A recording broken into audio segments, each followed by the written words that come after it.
نحمده ونصلي على رسوله الكريم أما بعد فأعوذ بالله من الشيطان الرجيم بسم الله الرحمن الرحيم ربي يسر ولا تعسر وتمم بالخير وبك نستعين ربي زدني علما ربي زدني علما ربي زدني علما آمین۔ اپنے ایمان کو تر و تازہ رکھنے کے لیے جو بھی ہم چھوٹی چھوٹی کوششیں کر رہے ہیں اللہ تعالیٰ اسے قبول فرمائے اور ہمارا اور اللہ تعالیٰ کا رشتہ مضبوط سے مضبوط ترین ہوتا چلا جائے، آمین۔ تو آئیے اپنی دعائیں اور حاجتیں اللہ کے حضور پیش کرتے ہوئے اللہ تعالیٰ سے بات چیت کا سلسلہ سٹارٹ کرتے ہیں۔ سورہ بقرہ کی آیت 165 to 167 میں دنیا دار قائدین کی پیروی کا حسرت ناک انجام بتایا گیا ہے۔ اللہ کے نام سے شروع جو نہایت مہربان اور ہمیشہ رحم فرمانے والا ہے۔ آیا 165، اور اس کے باوجود لوگوں میں کچھ وہ بھی ہیں جو اللہ کے علاوہ دوسروں کو اس کی خدائی میں اس طرح شریک قرار دیتے ہیں کہ ان سے ایسی محبت رکھتے ہیں جیسے اللہ کی محبت رکھنی چاہیے، اور جو لوگ ایمان لا چکے ہیں وہ اللہ ہی سے سب سے زیادہ محبت رکھتے ہیں، اور کاش کہ یہ ظالم جب دنیا میں کوئی تکلیف دیکھتے ہیں اسی وقت یہ سمجھ لیا کریں کہ تمام تر طاقت اللہ ہی کو حاصل ہے، اور یہ کہ اللہ کا عذاب آخرت میں اس وقت بڑا سخت ہوگا جب وہ پیشوا جن کے پیچھے یہ لوگ چلتے رہے ہیں اپنے پیروکاروں سے مکمل بے تعلقی کا اعلان کریں گے، اور یہ سب لوگ عذاب کو اپنی آنکھوں کے سامنے دیکھ لیں گے اور ان کے تمام باہمی رشتے کٹ کر رہ جائیں گے۔ اللہ اکبر۔ اور جنہوں نے ان پیشواؤں کی پیروی کی تھی وہ کہیں گے کہ کاش ہمیں ایک مرتبہ پھر دنیا میں لوٹنے کا موقع دے دیا جائے تو ہم بھی ان پیشواؤں سے اسی طرح بے تعلقی کا اعلان کریں جیسے انہوں نے ہم سے بے تعلقی کا اعلان کیا ہے۔ اس طرح اللہ انہیں دکھا دے گا کہ ان کے اعمال آج ان کے لیے حسرت ہی حسرت بن چکے ہیں، اور اب وہ کسی صورت دوزخ سے نکلنے والے نہیں ہیں۔ اللہم اجرنی من النار۔ بے شک یا رب العالمین کسی کو تیرا شریک بنانا بہت بڑی نادانی اور ظلم ہے۔ یا اللہ ہر محبت سے بڑھ کر اپنی محبت ہمارے دلوں میں ڈال دیجئے، آمین۔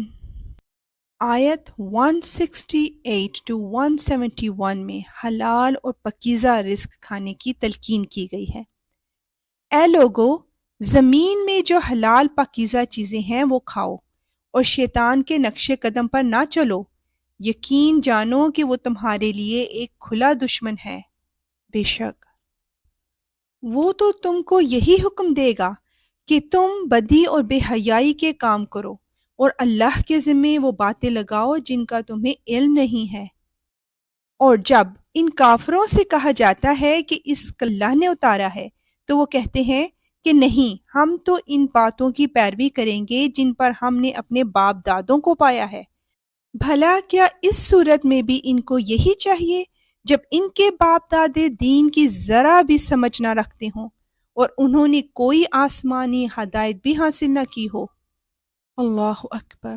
اور جن لوگوں نے کفر کو اپنا لیا ہے ان کو حق کی دعوت دینے کی مثال کچھ ایسی ہی ہے جیسے کوئی شخص ان جانوروں کو زور زور سے بلائے جو ہانک پکار کے سوا کچھ نہیں سنتے۔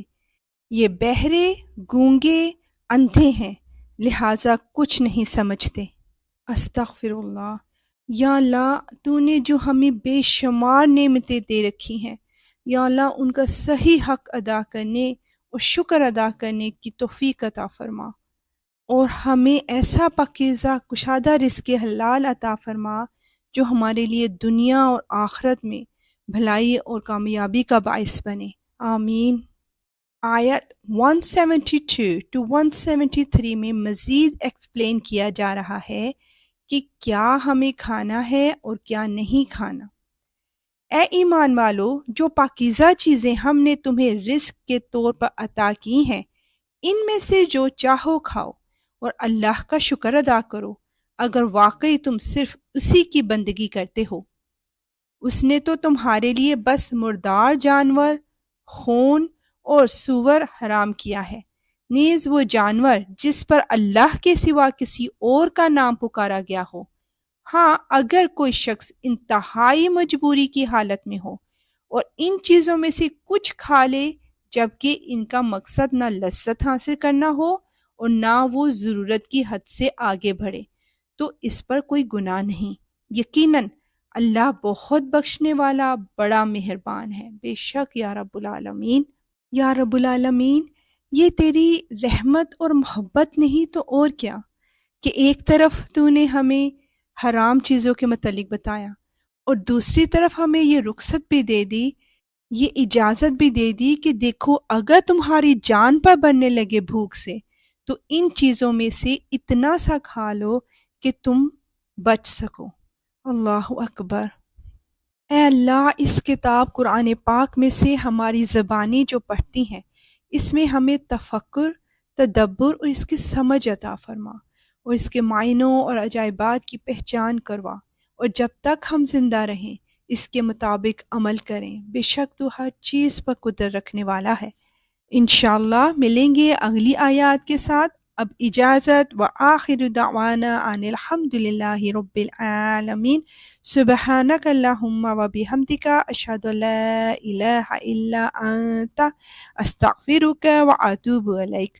السلام علیکم ورحمۃ اللہ وبرکاتہ۔